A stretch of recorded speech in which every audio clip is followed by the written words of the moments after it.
So I have a break at the office today, and I thought I'd skip on here for a minute or two and chat with you. We had been talking about inflammation, and it's a very important topic to a lot of people, and a lot of people suffer from inflammation. One of the reasons that we do suffer from inflammation is the types of foods that we are wanting to eat. It's hard to tell folks that are having a problem with inflammation that most everything that they're putting in as their food intake is causing the inflammation in their body to increase.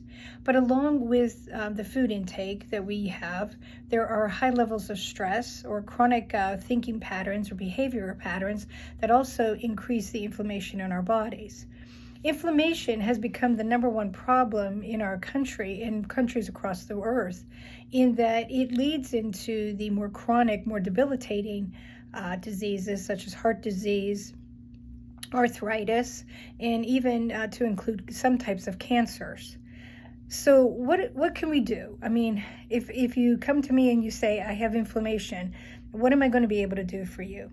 Well, the truth of that answer is nothing. I'm not going to be able to do anything for you. Actually, what has to happen is that you have to do something for yourself.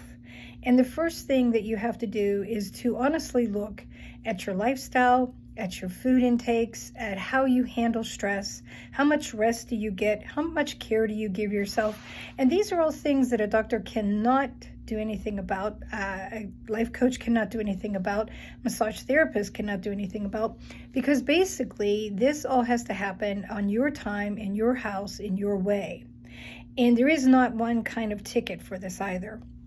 I have all the time clients come to me and they say, well, my friend tried this diet, my friend tried that diet, my friend does this Pilates, my friend does this yoga.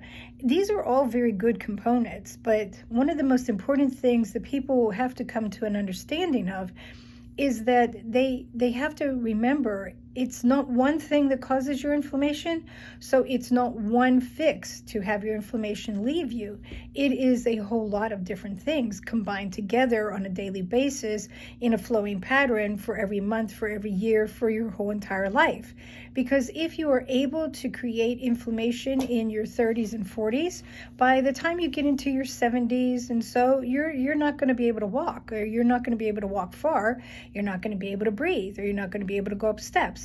And all of these things people have a tendency to denote as like, well, that's just the hell of getting old. No, that's not the hell of getting old. The hell of getting old is for year after year thinking that your body can put up with all of the things that we do to it. And that for some reason it's going to forgive us for all of the things that we put into it, or how we treat it, or how we mistreat it, more importantly. And after a while, the body lets us know, it says, okay, I've had enough of you, and now it's my turn. And it's a sad thing because it takes away our flexibility, it takes away our mobility, and it takes actually away our thought processes.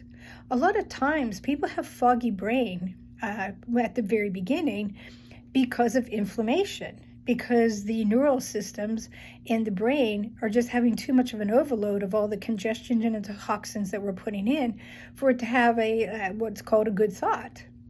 So this is where I'm going to go with this with us. I mean, I don't want to have these videos be a like, hey, do this 7 steps and you'll not have inflammation. That's a crock. That's just not true.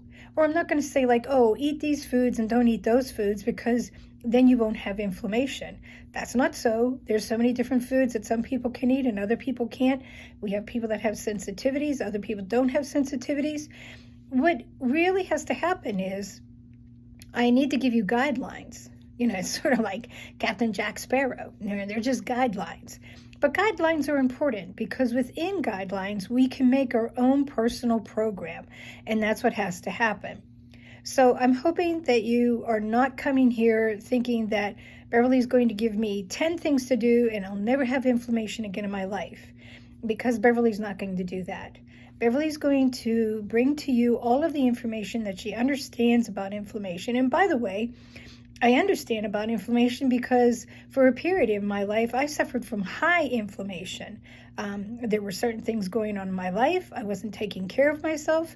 I thought, my old ways of pushing through the problem rather than coping with the problem or resolving the problem, and better yet, walking away from the problem, would be sufficing what my body needed. That just wasn't so.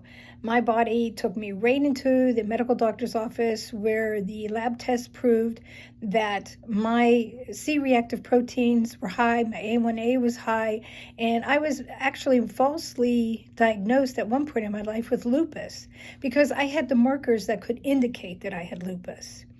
Well, that sent me off to understanding I needed to do something way different with my body, and I started to. And to my resolve, it was like about a year or 2 years later, I walked into the doctor's office, blood work was pulled, and none of those markers were there. So that is how forgiving our body is with the abuse that we put it through. And trust me, we put our bodies through a lot of abuse. So I have an interesting thing to say to you. A lot of times I all the time refer to the body as the temple. If you follow me on Facebook, at some place in the year, I will start referring to the body as the temple. And what we consider a temple, just between now and the next video, sit for a minute. And if I say the word temple to you, what does that bring up? Or if I say to you sacred space, what does that bring up? And then how do we know a temple? How do we know a sacred space? What signs are we given that says, oh, we better be righteous? Is that a good word? That's maybe a hard word. But we certainly better be very respectful and very caring. So between now and our next video, what I'd like you to do is think about the word temple. And I'll be back and I'll tell you why. And then we'll go from there. So this is me at the office, taking a break, talking to you. Because why? Because this is fun.